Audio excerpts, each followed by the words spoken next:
I gave the new GPT-4 vision model this screenshot of a SaaS dashboard, and I asked it basically to break this down into components and write all the code.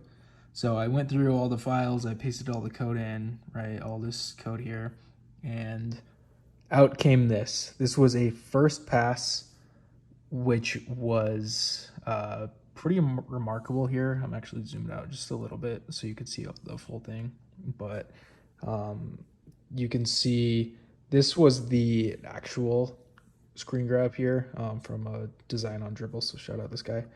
But if I go back up to 75% here, you can see there's a lot of things it gets right that are pretty impressive just from that screenshot. So let's go side to side really quick because I actually want to kind of compare these against each other. Okay, so on the right here, you can see we've got sort of this menu here with all of these drop down or all these menu options.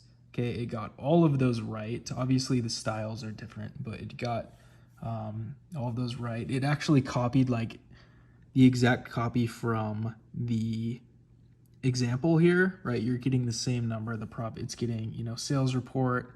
You can see like where calendar and download are. It's a little different with like emojis, but this is where it gets really impressive, right? You see like the user activity charts here.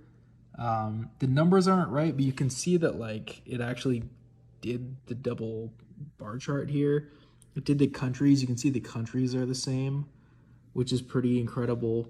The top selling items here, even it actually got that data. And like, I really want you to appreciate like all of this data in the table is actually 100% correct, which is pretty nuts. And then of course we got even a line chart here.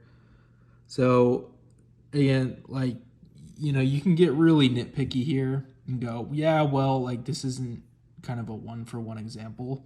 But considering I did not edit the code at all, this was a first pass. People are going to get better at prompting this. People are going to iterate on this. There are going to be a lot better ways to actually, take this image and, turn it into working code.